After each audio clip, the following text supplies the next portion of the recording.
Cái này là anh em bạn sẽ cái hai video này cứ dương là một riêng JavaScript hai video này cứ xem làm nè đại cột trong chập đam riêng sẽ code rồi có thọ biến code bị môn đáy bên đại cột trong nhân JavaScript chẳng ấy. So video này cứ xem làm nè JavaScript for beginner.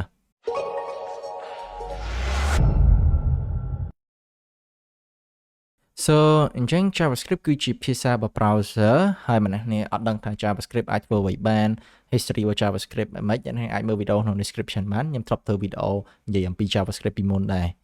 So អញ្ចឹង JavaScript គឺជាភាសាប browser អញ្ចឹងម្នាក់នេះបើក browser មកពី browser អីក៏បានដែរឥឡូវឧទាហរណ៍ខ្ញុំនៅ Chrome នេះអញ្ចឹងអ្នកនេះអាចសរសេរ JavaScript code បាននៅក្នុង browser ឥឡូវយើងចូល right click ហើយបន្តមកយើងចូល inspect មកហើយបន្តមកទៀតមកអ្នកនេះចូល consoleទៅនេះអញ្ចឹងអ្នកទៅកន្លែងទៅនេះគឺយើងអាចទៅសេ code JavaScript បាននៅទៅហ្នឹងឥឡូវឧទាហរណ៍យើងទៅសេ one line of JavaScript code ទៅនេះអញ្ចឹងយើងដាក់ថា console.log hello អញ្ចឹងមក so អញ្ចឹងគឺវាពេលយើងធ្វើអញ្ចឹងមកគឺវា print hello មកអញ្ចឹងទៅ so អញ្ចឹងអ្នកនេះទៅហ្នឹងអាចទៅសេអីក៏បានដែរអាចសេកណិតក៏បានដែរ2 + 2 = 4អញ្ចឹងទៅអូខេយើងសេកណិតក៏បានអីក៏បានដែរនៅលើហ្នឹងប៉ុន្តែអានេះគឺយើងសរសេរបានប៉ុន្តែនៅពេលដែលយើងធ្វើ application ធ្វើ website maintain ឬក៏ធ្វើអីគឺយើងអត់សរសេរ JavaScript នៅលើហ្នឹងឯងអញ្ចឹងគឺយើងសរសេរផ្សេងទៀតប៉ុន្តែអានេះយើងគ្រាន់តែ show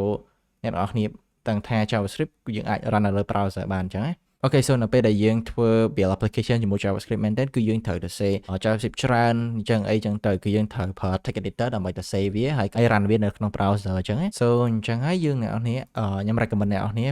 download text editor នេះគឺ VS Code វាមាន text editor ច្រើនប៉ុន្តែ VS Code គឺវា popular ហើយវាមានអ្នកប្រើច្រើនអញ្ចឹងទៅអ្នកនរគ្នា download អាហ្នឹងមកអញ្ចឹងមិនហេតាម OS អ្នកនរគ្នាអញ្ចឹងមកខ្ញុំនៅលើ Mac ខ្ញុំ download Mac Windows download តាម Windows អញ្ចឹងមកអូខេពេលអត់ថាអ្នកនរគ្នា download ហើយឥឡូវគឺយើងចាប់ផ្ដើមបើកវា so អញ្ចឹងខ្ញុំបើកនៅលើ computer របស់ខ្ញុំអូខេ so អញ្ចឹងនៅពេលបើកមកអ្នកនរគ្នាឃើញគឺវារូបរាងអញ្ចឹងបើសិនម្នាក់នេះអត់មានរូបរាងអញ្ចឹងទេប្រហែលវាគ្រាន់តែអានេះដោយសារខ្ញុំ set up វាអីចឹងទៅគឺវារៀងរូបរាងខុសគ្នាអញ្ចឹងអីចឹងណាso អញ្ចឹងដំបូងឡើយគឺយើងនឹងបើកបង្កើត folder អ្នកនេះអាច drag and drop folder ក៏បានដែរឬក៏អ្នកនេះអាចបង្កើត folder ណាមួយមកអ្នកនេះចុច open ទៅនេះមកអ្នកមកចុច open ទៅនេះមកតើមកយើងទៅនេះfolder របស់ខ្ញុំ select learn.js ទៅនេះអូខេ so អញ្ចឹងបន្ទាប់មកអ្នកនេះឃើញទៅនេះគឺយើងមាន folder តែយើងអត់មាន file អីទេឥឡូវគឺខ្ញុំដាក់ screen ទូចតិចមកហើយបន្ទាប់មកខ្ញុំដាក់ browser យើងនេះនៅចិត្តនឹងដែរអញ្ចឹងទៅអូខេ so អញ្ចឹងដើម្បី run JavaScript បានគឺយើងដំបូងឡើយនេះគឺយើងត្រូវបង្កើត file មួយគឺ index.html so បើអ្នកនេះអត់ចេះ HTML ក៏បានដែរស្វែងព្រោះយើងអត់ focus លើ HTML ទេប៉ុន្តែដោយសារយើងត្រូវការ HTML ដើម្បីបើក HTML នៅក្នុង browser ហើយបន្ទាប់មកយើងទៅសេ code របស់យើងហ្នឹង link connect គ្នាជាមួយ HTML បន្ទាប់មកអ្នកនេះអាចឃើញ JavaScript បានហើយ so ឥឡូវចាំខ្ញុំបង្ហាញអ្នកនរគ្នា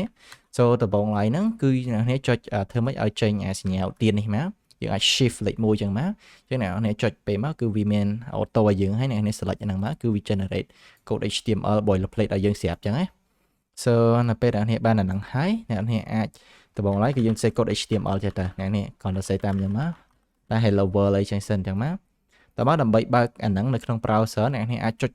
file ហ្នឹងបើកបានប៉ុន្តែនៅពេលដែលយើងធ្វើអញ្ចឹងនៅពេលដែលយើង change អីគឺវាអត់ reload ឲ្យយើងទេ so អញ្ចឹងដើម្បីបើកវាហើយ reload ទៀតអ្នកនេះចូលមកកន្លែង extension ទៅនេះបើ icon ខុសគ្នាអ្នកនេះអាចចូលមើលពាក្យទៅ hover វាមកគឺវាដាក់ថា extension អញ្ចឹងពេល click លើវាមកតែមកអ្នកនេះត្រូវ search មើលextension មួយឈ្មោះថា live server អូខេនេះទៅនេះ live server តើមកបើអ្នកនេះត្រូវចុច install មកអានេះដោយសារខ្ញុំ install ហើយអញ្ចឹងគឺវាចេញចេះទៅដល់ពេលអ្នកនេះ install ហើយយើងចុច right click ហើយអ្នកនេះឃើញពាក្យនេះទេ open with live server អញ្ចឹងពេលយើងបើកវាមកតើមកវាបើកក្នុង browser យើងហើយអូខេ so អញ្ចឹងវាបើកឃើញនៅទៅនេះ so អញ្ចឹងនៅពេលដែលខ្ញុំ change នៅលើ file នេះអ្នកនេះឃើញគឺវា change auto ឲ្យយើងនៅលើនេះអញ្ចឹងណា so អញ្ចឹងវាស្រួលអញ្ចឹងតែអូខេតែអានេះ code នេះគឺមិនមែន code JavaScript ទេអានេះជា code HTML so អញ្ចឹងឥឡូវយើងចាប់ផ្ដើមទៅសេ code JavaScript របស់យើង so ដើម្បីទៅសេ code JavaScript របស់យើងបានដំបូងឡើយហ្នឹងគឺយើងត្រូវដាក់មក script យើងត្រូវសេ script tag ចេះមកហើយអញ្ចឹងអីដែលនៅក្នុងនេះគឺជា JavaScript code ហើយអញ្ចឹងអ្នកនេះអាចសេ JavaScript code នៅក្នុងនេះបានហើយតែយើងទៅសេ script នេះគឺយើងដាក់នៅកន្លែងណា នេះទៅ best practice គឺយើងត្រូវដាក់វានៅក្នុង body ប៉ុន្តែនៅក្រោមគេអញ្ចឹងណាយើងអត់អាចយើងបើយើងដាក់នៅលើ head ក៏បានប៉ុន្តែវា slow ដោយសារតែ browser របស់យើង render ពី top to bottom អញ្ចឹងគឺវាចាប់ផ្ដើមពីតនេះមកតនេះអញ្ចឹងបើអ្នកហេតុសរសេរ code JavaScript នៅដាក់ script នៅលើនេះគឺវាបានដែរប៉ុន្តែវា slow ឥឡូវឧទាហរណ៍ថា JavaScript code របស់យើងដូចជាបានវាច្រើនអញ្ចឹងទៅពេលវា download មកគឺវា slow អញ្ចឹងតែអញ្ចឹង best practice គឺយើងត្រូវធ្វើម៉េចដាក់វានៅខាងក្រោមគេបង្អស់នៃ body tag អូខេគេធ្វើម៉េចឲ្យវាជាប់គ្នាមកនេះអញ្ចឹងណាអូខេ so អញ្ចឹងពីមុនខ្ញុំបង្ហាញដល់អ្នកគ្នាហើយយើងចូល inspect មកយើងចូល console.log កន្លែងហ្នឹងហើយគឺយើងនឹង visit ច្រើនជាងគេពេលយើងរៀន course នេះ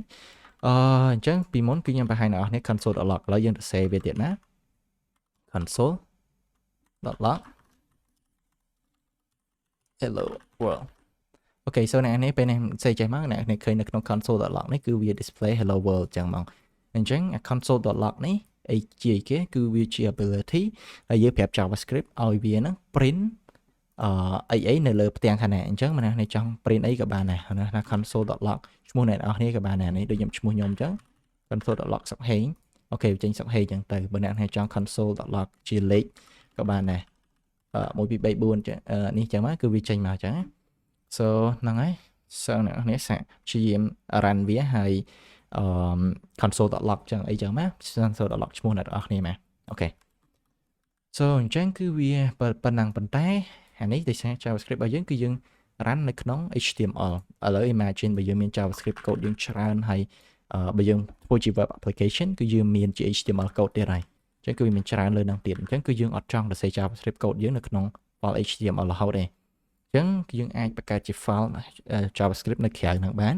ឥឡូវគឺខ្ញុំដាក់ឈ្មោះថា index.js អញ្ចឹងទៅគឺយើងអាចសរសេរ JavaScript នៅនឹងបានដែរវា console.log hello world ប៉ុន្តែយើងធ្វើម៉េចឲ្យវា link អាហ្នឹងចូលមកក្នុង HTML ដើម្បី display នៅលើបាននេះបានចានេះថា index ចឹងទៅអញ្ចឹងដើម្បី link វាគឺទី1ដំបូងឥឡូវយើងអត់ចង់សរសេរលើនេះទៀតទេ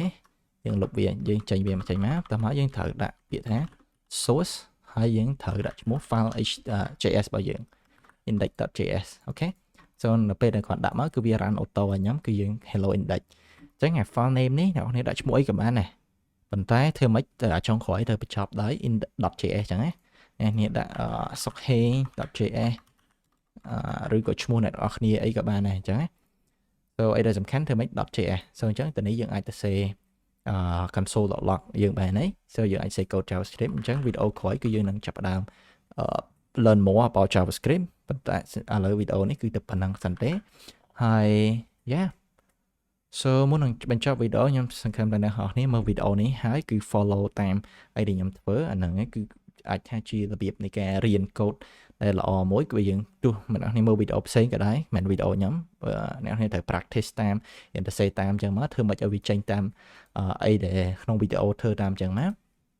so អញ្ចឹងទៅយើងអាចមើលបណ្ដាលសេបណ្ដាលអញ្ចឹងទៅវាល្អអូខេ so អញ្ចឹងមានតែប៉ុណ្្នឹងទេអញ្ចឹងវីដេអូក្រោយគឺយើងនឹងចាប់ផ្ដើមរៀនអំពី topic ដូចជា variable data types condition អីច្រើនទៀតអញ្ចឹងទៅ so អញ្ចឹងវីដេអូនេះមានតែប៉ុណ្្នឹងសិនទេជួបគ្នាវីដេអូក្រោយហើយបើអ្នកនរគ្នាមានជាសំណួរអីអ្នកគ្នាអាចសួរនៅ comment នៅខាងក្រោមបានហើយបើអ្នកគ្នាចូលចិត្តវីដេអូនេះកុំភ្លេច like ហើយនឹង share ទៅកាន់មិត្តភ័ក្តិអ្នកគ្នាណាដែលចង់រៀនសរសេរ code អូខេ so bye bye see you in the next video